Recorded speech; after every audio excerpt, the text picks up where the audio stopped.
The phrase "lie like a bulletin" became synonymous with the fictitious accounts of battles as portrayed by Napoleon in Le Grand Armée's army bulletins. They were obviously false in their accounting of losses, both underselling their own and overestimating those of the enemy, but that was their purpose. Considering that the army frequently mocked them, they may have been ineffective, but they were at least designed to boost morale, both within the ranks as well as back home in France. If, in the aftermath of a battle like Eylau for example, Napoleon was honest with his men and admitted that thousands of their friends had died in the freezing conditions for no result and ultimately no real purpose, then morale would have plummeted. He therefore had an agenda and stuck by it, casually bypassing any inconvenient truths. Whether or not the emperor was right to do this is a debate for another time, but given the need to maintain morale, these bulletins at least had a purpose. Today, however, it seems that some historians are potentially guilty of a worse crime, for they have no army or civilian morale to maintain, and therefore should, in theory at least, be aiming to be as impartial as possible when reviewing events. Unfortunately, this doesn't always prove to be the case, and potential biases tend to creep in and often harm the quality of their work. One area where this can be seen is in the assessment of battles, and if one consults multiple sources, it is easy to find at times widely varying assessments of the exact same battle, with victory offered to either side depending upon the writer. Perhaps I am being uncharitable in simply assuming this to be because of bias, but without the author's explanation of how they came to such a conclusion, it is unfortunately impossible to do anything other than assume the worst given such varying assessments. But that raises the question of how do we actually assess a battle or engagement? How do we ultimately decide the winners and losers, and is it even possible to do so? These are legitimate questions, and therefore in the following video I will attempt to answer them, offering my own method for breaking down battles, before then applying it to several Napoleonic encounters which consistently show a variety of results across history books. A question to start with would be, is it even necessary to know the result of a battle, when often in campaigns there are a multitude of factors that spring about as a consequence of various engagements, and one side winning one battle doesn't mean anything if they ultimately lose the war. An obvious example being the Battle of Ligny, which although Napoleon won, was deemed moot by the fact that 2 days later he was defeated at Waterloo, effectively ending the campaign along with his second and final reign as emperor. Therefore, is it important to place a value upon Napoleon's victory at Ligny? In truth, perhaps not, but simply stating that Napoleon was victorious at Ligny does then leave the question, how, given that they were defeated, were the Prussians then able to intervene so impactfully at Waterloo just 2 days later? It is therefore, in my opinion, only through gaining an understanding of the nature of the Battle of Ligny are we then able to answer this question, and do the shape of the events over the days that followed then begin to make sense. Had the French achieved a major victory, then history may have been different, but the lack of such a decisive result enabled the Prussians, though beaten, to rally and successfully come to Wellington's aid. This is why I think it's important not only to thoroughly analyse the battles, but also for historians to be clear in how they come to their conclusions, because by doing so it enables the reader to glimpse into their thinking over the entirety of the campaign, allowing for a much better understanding. Another reason to bring this topic up is that hopefully the discussion in itself, even if you don't agree with my methodology here, will provoke thoughts in the listener as to their own assessment of battles, and what do they value in terms of a result. Plus, if I'm honest, part of this desire was also fueled by my hobby as a wargamer, a side with which I'm sure some of you can relate. Finally, I'm not writing this in order to call out any particular historian or any other writers on this period. This won't contain many references, nor will it be a video saying historian A calls the battle this way, yet historian B calls it this way, which one is right? This is simply my thoughts and opinions, which will hopefully add to the discussion into how we currently assess battles. What then are the criteria by which we are going to assess a battle? Potentially the first place to turn to, and to which many seem to do, is that of casualties, with the winner usually being seen as the one who inflicts the most upon his opponent. Whilst in many battles the clear victor often does inflict the most casualties, this method also comes with an immediate problem. If we take the Normandy landings in 1944 as an example, we find that the Allies suffered the most casualties, yet no one would ever suggest that D-Day was therefore an Axis victory. The same can be said of the Siege of Badajoz in 1812, where Wellington's troops took far heavier casualties than the French defenders, but by the simple fact that they captured the town, it is impossible to claim it as anything other than a victory for Wellington. Success in war, unfortunately, very often comes at a price, especially when assaulting a fortified position such as in the two examples above. Therefore, whilst casualties can certainly be used as part of an assessment of battles, they clearly can't be used as the main or only criteria for doing so. The next logical area to look towards might therefore be ground taken, with the victor now being seen as the one in possession of the battlefield at the end of proceedings. This would admittedly offer a better answer to the above examples, as the Allies did gain a foothold in Normandy, and Wellington's men did capture the fortress town of Badajoz, thus proving both of them victorious. However, there is still a problem with using this as the main or sole criteria, because whilst it might help to explain these examples, how would it reflect upon rearguard actions? The aim of a rearguard is hardly ever to hold the ground, but instead to delay the enemy in order for the parent army to escape. Therefore, if we are only using the ground as our criteria, then we can never award victory to a rearguard, which seems foolish and rather unfair. A quick look at the Battle of Berezina in 1810 gives us further reasoning as to why the ground can't be used as the sole or main criteria for assessing a battle. Although not a rearguard in the strict sense, Wellington had picked a purposefully strong position, dubbed by him the best in Portugal, from which he intended to blunt the invading French army under Marshal Massena. On the 27th of September, he did just this, giving the French a rather bloody nose, slowing their advance and forcing them to rethink their route towards Lisbon.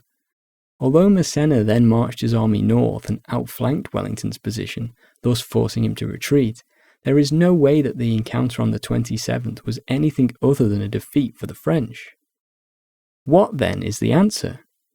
Whilst casualties and the ground should never be discounted entirely, for they can often colour a potential result, I instead believe that the best way to assess battles is by considering the objectives of each side involved.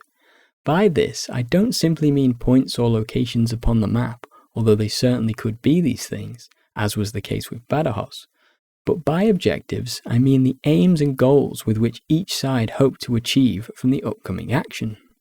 In order to do this, we must therefore analyse the situation from each side's perspective, before then trying our best to determine what their aims heading into the battle potentially could have been.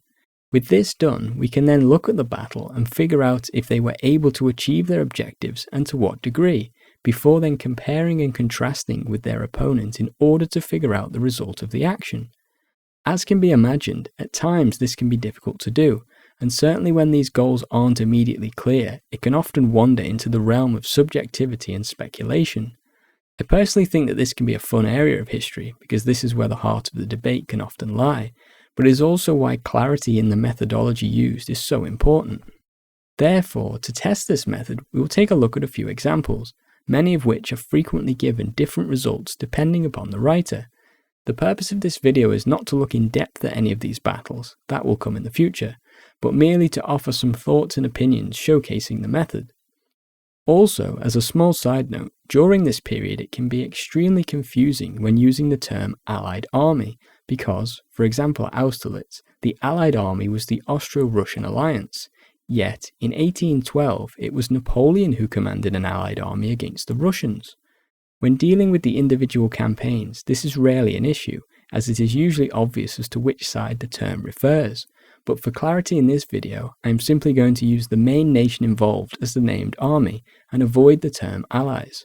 So for instance, Wellington's army at Waterloo will be referred to as British, and likewise Napoleon's army at Borodino regarded as French, even though I am aware that multiple nationalities were present in both these armies and fought equally bravely during each battle. Okay, let's start with a slightly controversial one and discuss the Battle of Eylau that took place in February 1807. The reason for the slight controversy will become clear to those who have seen my previous video looking at grand tactics, but we'll get to that. To discuss and determine the objectives for each side, we must first briefly examine the circumstances of the campaign and the reasons why the battle took place. With the French having begun the year of 1807 in winter quarters, newly promoted Russian commander General Bennigsen enacted an imaginative plan towards the end of January, attempting to surprise and crush the resting and extended French left flank, with the goal of forcing them back across the Vistula before then ideally severing their line of communication with Berlin. Napoleon, however, caught wind of this scheme and, reacting in his usual manner, simply used his left as both a decoy and a pivot, swinging the main part of his army around to threaten the rear of the Russians and ideally force them into a decisive battle. Unfortunately for the French, but luckily for the Russians, an intercepted messenger revealed Napoleon's plans just in time for Bennigsen to reverse his own and therefore escape the rapidly closing trap. Although his plan had been foiled, Napoleon was swiftly in pursuit of his prey, snapping at their heels with increasing bite, as a series of rearguard actions became ever more heated before culminating in the final one near the town of Hof, 17 kilometers southwest of the larger town of Eylau, the place where Bennigsen had chosen to make a stand and offer Napoleon battle. Therefore, when the two sides met on the snow-covered fields on the 8th of February, the Russian objectives were twofold. Their first and primary objective was to blunt the French pursuit, ideally forcing Napoleon to stop and allowing Bennigsen to then withdraw his army without further harassment.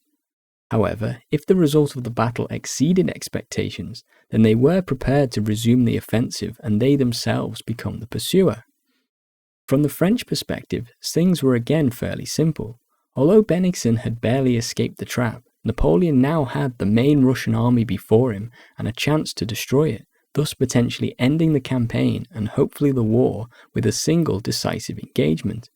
Therefore, although being numerically inferior to the Russians on the morning of the battle, Napoleon decided to fight, with the knowledge that two of his corps were marching towards the battle, one on either flank, so as to enact a pincer move that would hopefully trap the Russians and ultimately provide the type of victory he desired. The battle itself was a bloodbath, with both sides losing an estimated 25,000 men. Thanks to the atrocious weather, both of Napoleon's flanking corps were delayed, with Ney's not arriving until the final hours of the battle. Therefore, the envisioned pincer move never came off.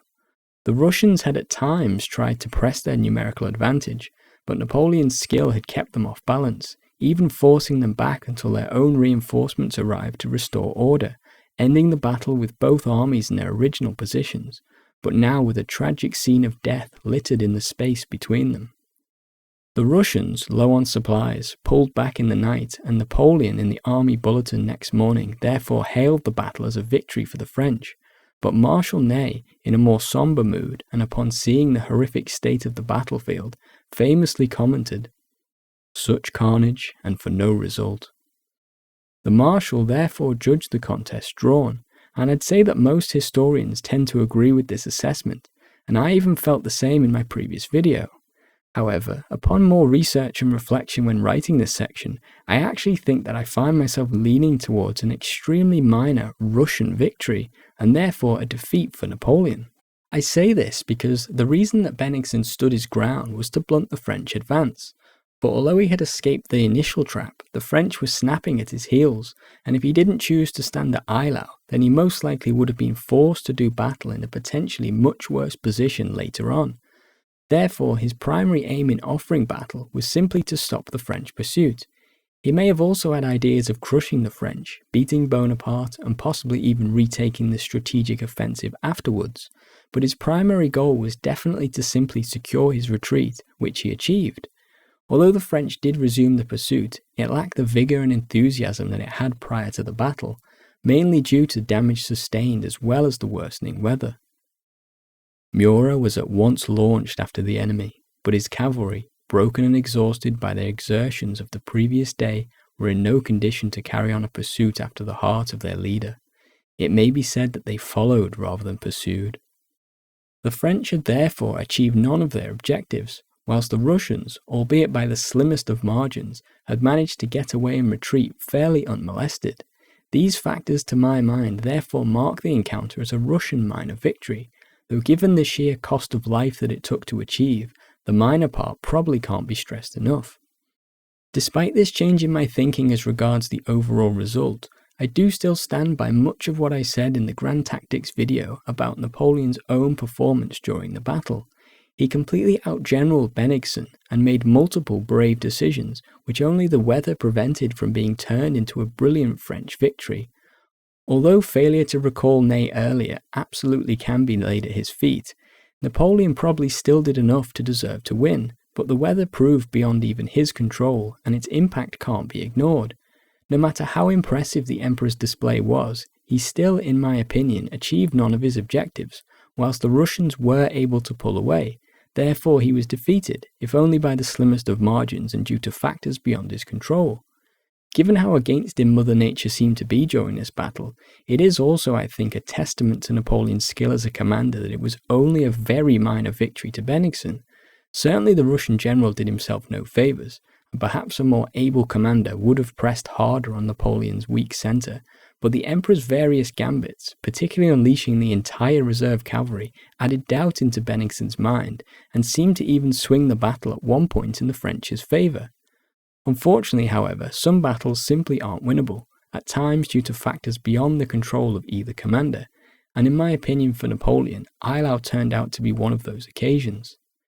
Interestingly, I think that when taken as a whole, then the winter campaign of 1807 can only really be seen as a draw, as neither side achieved any of their initial objectives, but the Battle of Eylau was, in my opinion, Napoleon's first defeat as emperor. We will stick with the Russia versus France theme for a few more battles, and we'll move on to the biggest, which was Borodino. Once again we'll look at the overall situation leading into the encounter and assess the objectives of each side.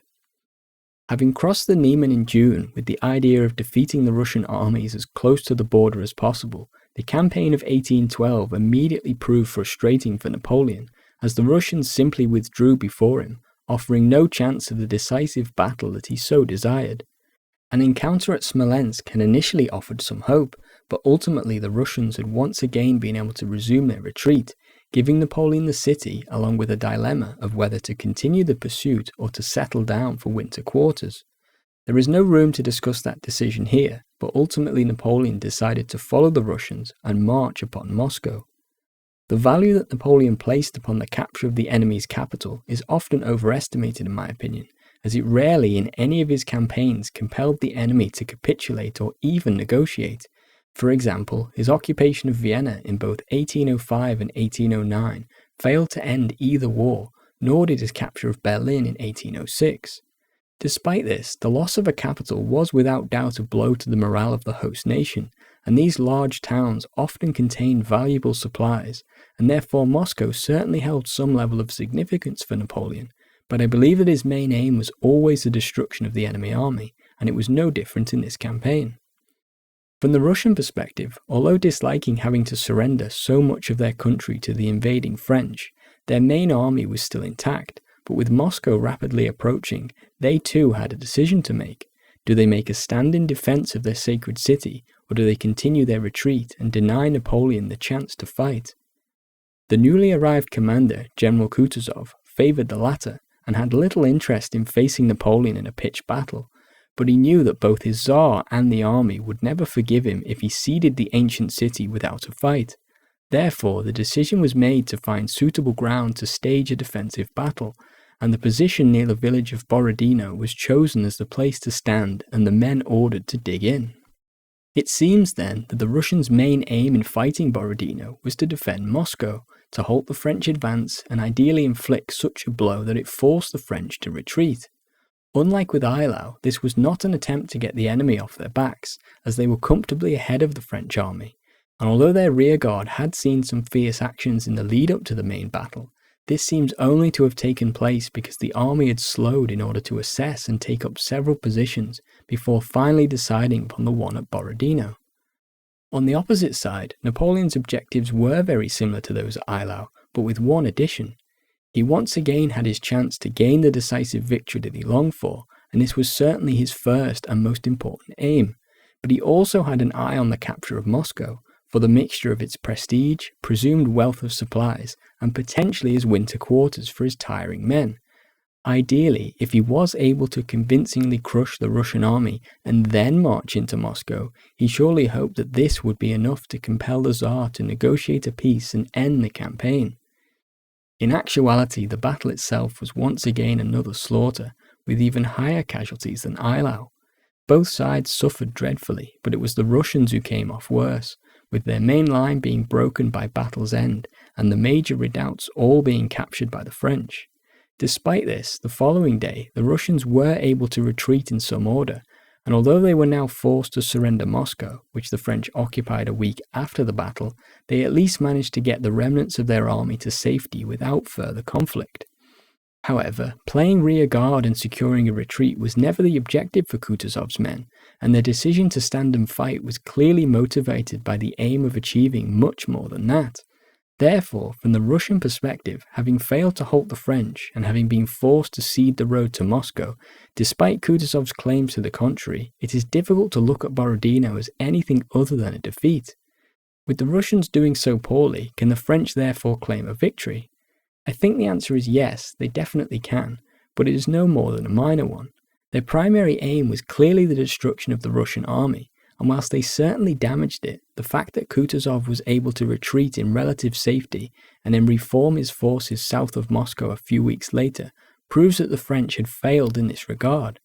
However, the battle did open the road to Moscow, offering potential supplies and safe winter quarters. Napoleon also hoped that French occupation of the sacred city might bring the Tsar to the negotiating table, but without the destruction of the Russian army to complement such a gesture, Alexander simply refused to budge. I therefore regard the battle as a decisive French minor victory. Calling it decisive and minor may perhaps seem somewhat contradictory, but I don't think that the French winning was ever really in doubt once the battle got going. This was mainly due to errors in ineptitude on the side of the Russian generalship, for despite how stoically the Russian soldiers fought in defense of their city, victory never really seemed possible. The French, despite winning, failed to achieve their primary objective, which is why it is difficult to regard the victory as anything more than a minor one.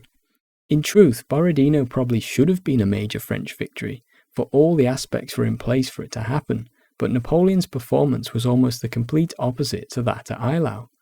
Multiple sources suggest that he was ill, perhaps with the flu, along with other recurring ailments. But whatever the reasoning, the fact was that he was indecisive and showed a reluctance to gamble and commit his imperial guard, when doing so might just have broken the back of the Russian army.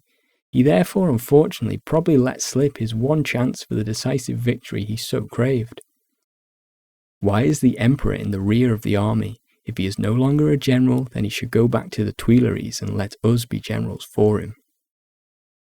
With the Tsar refusing to negotiate and the supply situation in Moscow proving worse than had been imagined, Napoleon was therefore ultimately forced to begin his retreat on the 19th of October.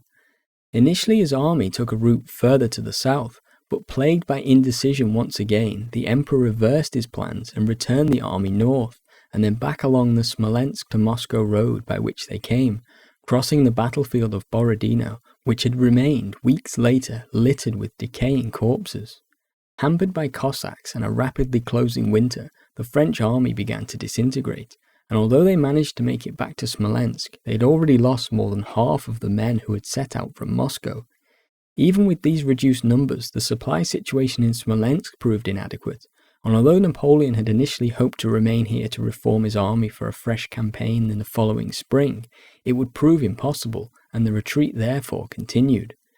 By this point, it was now the Russians' turn to go on the offensive, and a strategy was conceived for two Russian armies, one from the south and one from the north, to meet up along the Berezina River, thus cutting off Napoleon's line of communication, along with any hope of escape back to the Duchy of Warsaw.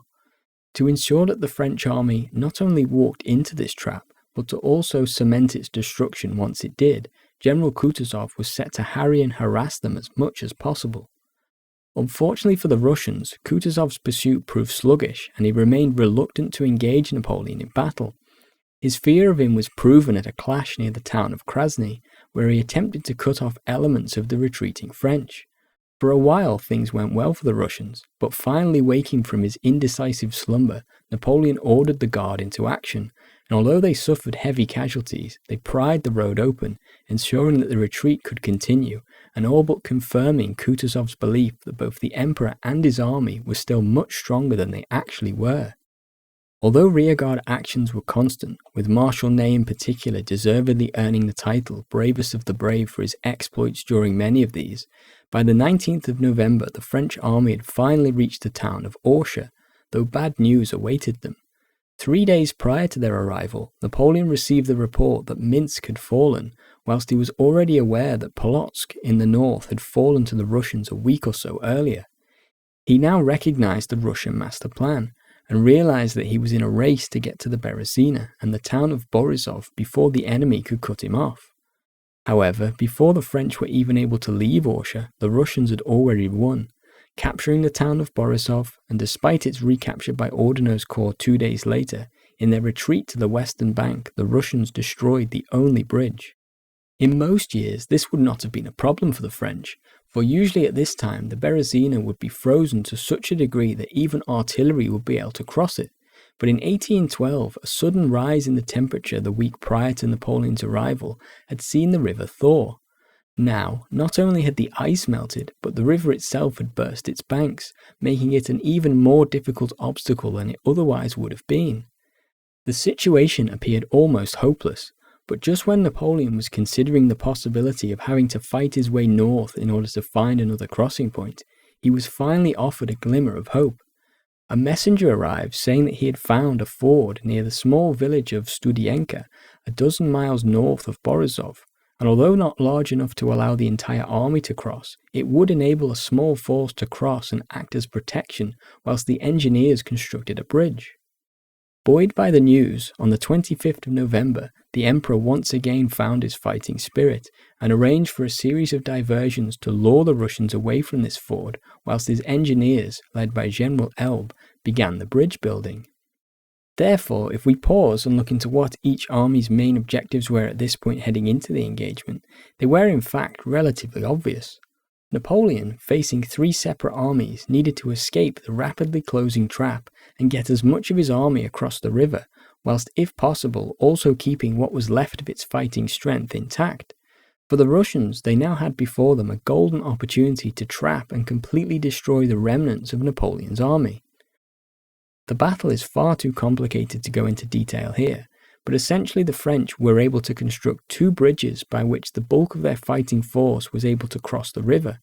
Many of the 50,000 stragglers were unfortunately left behind to become victims of both the Cossacks and the winter, but Napoleon had somehow escaped what should have been an impossible situation. Despite the tremendous loss of life, mainly the stragglers, most sources do award this battle as a French victory, and when you consult things from the Russian perspective, it is easy to see why. Their fear of Napoleon's reputation led to a passive approach, each element of the trap being far too slow to close, all of which ultimately gifted the French the necessary time to construct the bridges and cross the river relatively unimpeded.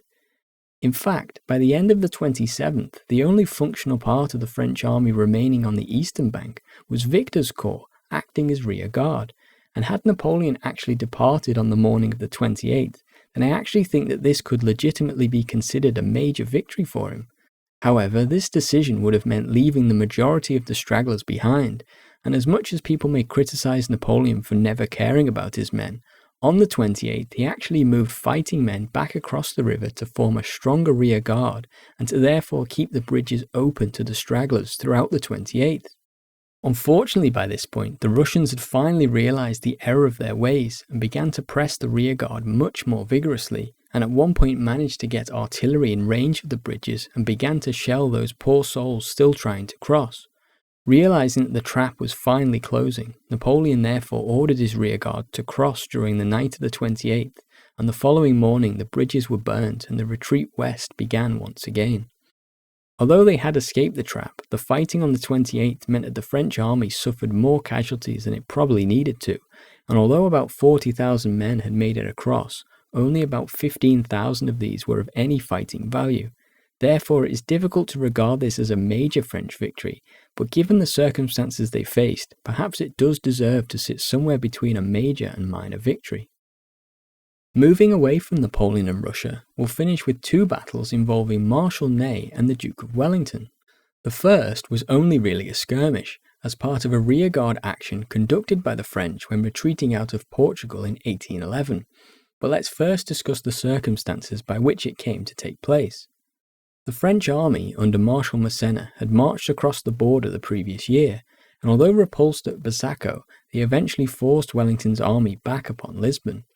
However, unbeknownst to them, the Duke had cleverly constructed a line of fortifications defending the peninsula of Lisbon, known as the Lines of Quatre Bras, making attack by the French almost an impossibility. Whilst Wellington was content to sit behind these defences and be supplied from the sea, his adversaries were not so fortunate, and faced with dwindling supplies in a hostile country, they were eventually forced to retire with the British in hot pursuit. The action being discussed occurred during this retreat near the village of Redinha. Marshal Ney, acting as a rearguard with his 6th Corps, was ordered to delay the pursuing British army, whilst Massena got the main French force out of harm's way. Therefore, Ney's objectives were simply to delay Wellington's force as much as possible, whilst also keeping his own intact and in touch with the main army. Wellington's task was always to try and catch Massena, therefore he had to brush Ney's rearguard aside as quickly as possible, so as to resume the pursuit. The battle itself was nothing more than a skirmish, with Wellington turning Ney's position multiple times, but the crafty marshal judged his withdrawal each time to perfection and was able to pull back to a new position twice more until night finally fell, at which point he then slipped away into the darkness and rejoined the main army. Wellington's force, thanks to Ney's action, had managed to travel just 10 miles in 24 hours, and had therefore essentially lost a full day's march on Massena. As mentioned earlier when discussing ground taken as a criteria, it gives no room to credit or award victory to rearguard actions such as this.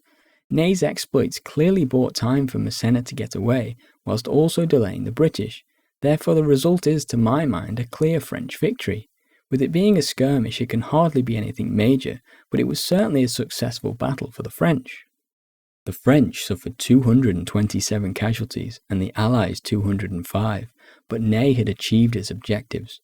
He had protected the rear of the army, his own corps rear guard had been safely withdrawn, and Wellington had been delayed by a day.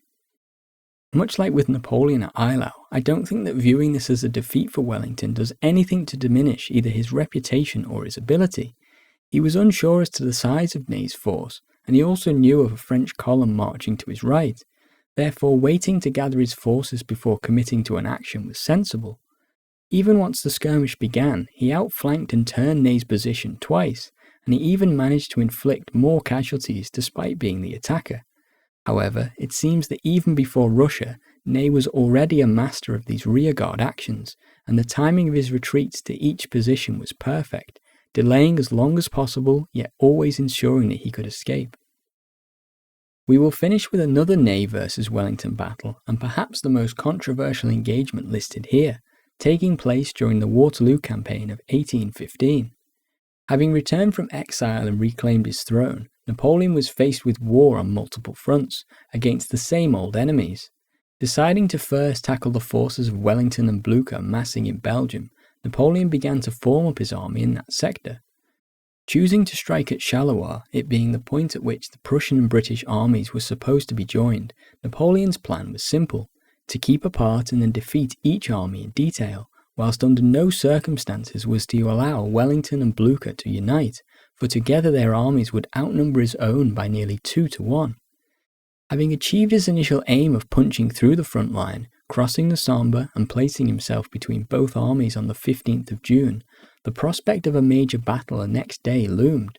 Napoleon had divided his army into essentially 2 wings and a reserve, with the plan being that one wing would hold one enemy, leaving him then free to reinforce the other wing with his reserves and fight the main battle against the second enemy.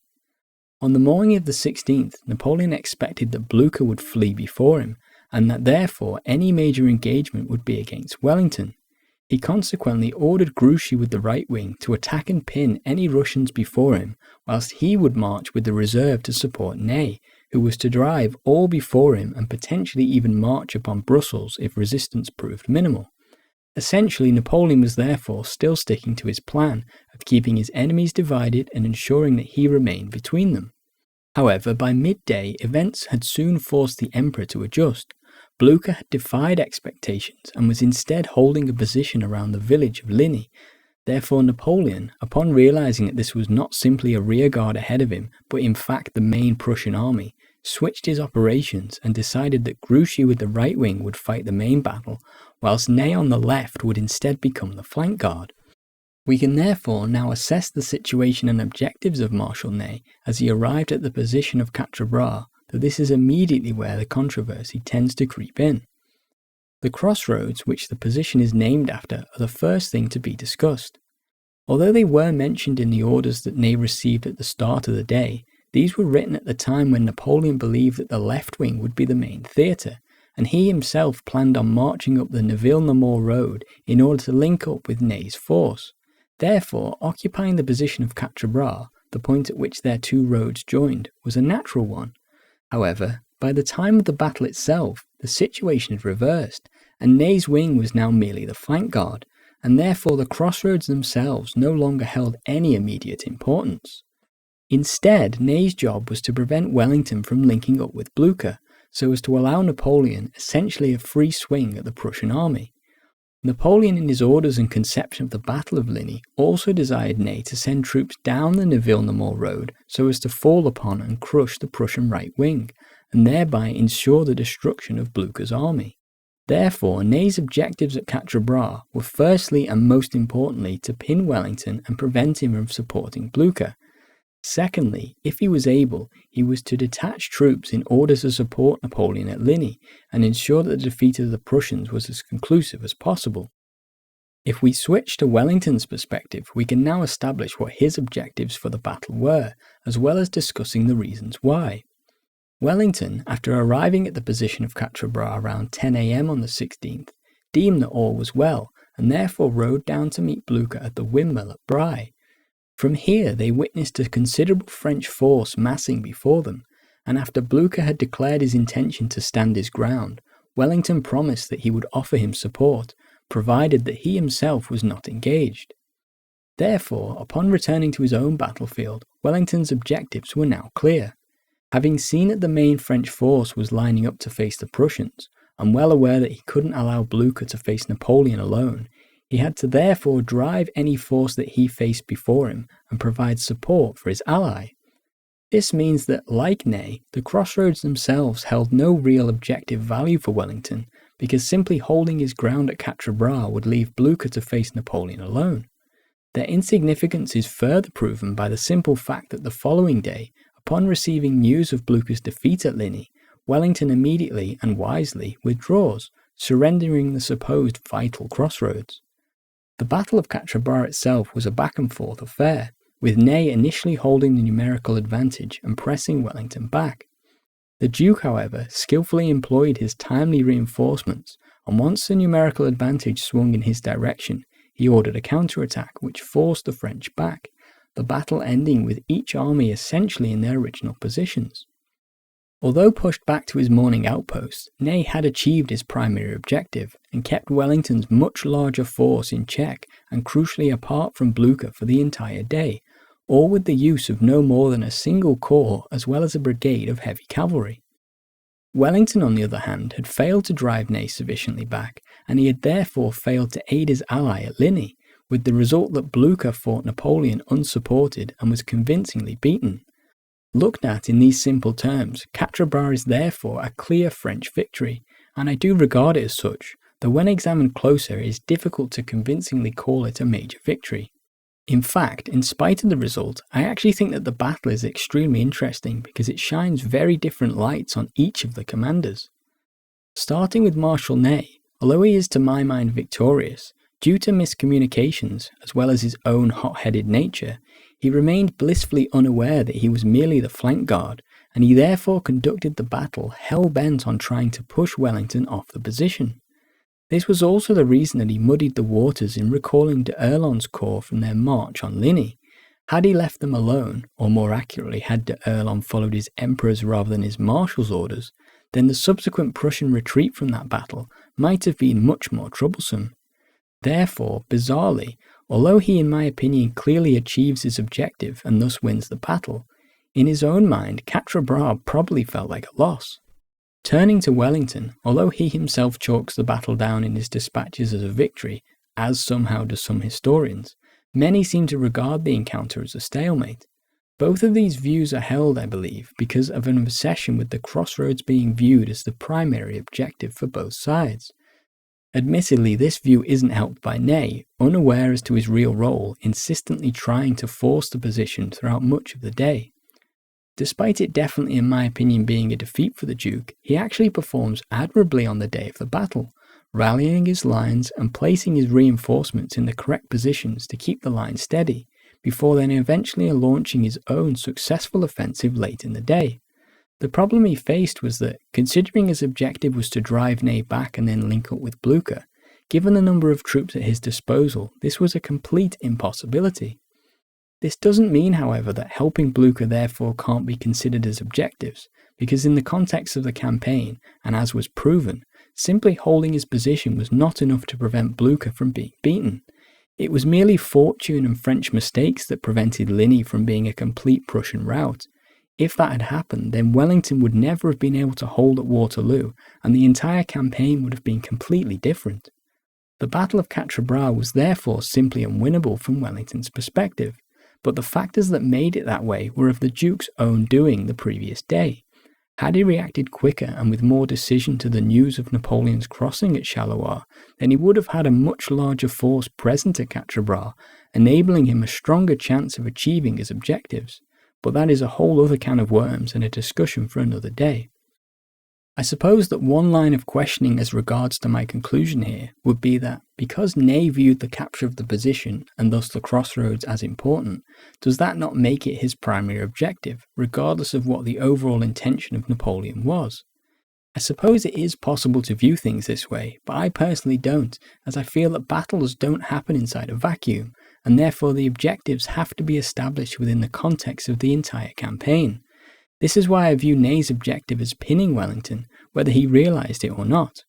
Besides, even if you do view the crossroads as an objective for Ney, they can never be considered as one for Wellington, because being the stronger force, he needed to do much more than simply pin his opponents and hold his position. Assessing battles is often not as simple as looking at who lost the most men or who captured the most ground. Whilst these factors can be important, the assessment, in my opinion, should instead come down to determining which side got the most out of the engagement. This is done by first examining the overall situation from each side's perspective, before then determining what their potential objectives could have been for the upcoming encounter. With these established, the battle and its outcomes can then be assessed, and figuring out what objectives each side was able to achieve allows a potential victor, along with the scale of victory, to then be determined. At times, these objectives can be clear and even factually proven, such as through written orders or the simplicity of the situation itself. For example, the objective of a siege such as Badajoz was obviously the capture of the fortress. However, and as I will freely admit, at times determining what these objectives are can very much be subjective, and therefore open to debate and discussion.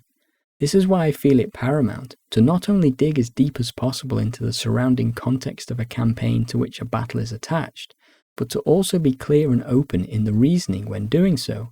Ideally, through doing this, potential biases can therefore be avoided as much as possible, and we can potentially achieve a more regulated and consistent summary of events. Hopefully this video has at the very least provided some food for thought, and whilst I have offered my thoughts and opinions on several potentially controversial battles here, I hope that it is understood that even this brief look into them is nowhere near conclusive enough to utilise the method being proposed properly. However, to do that will require much more time, and something which I hope we can look forward to. But until next time, thanks for watching.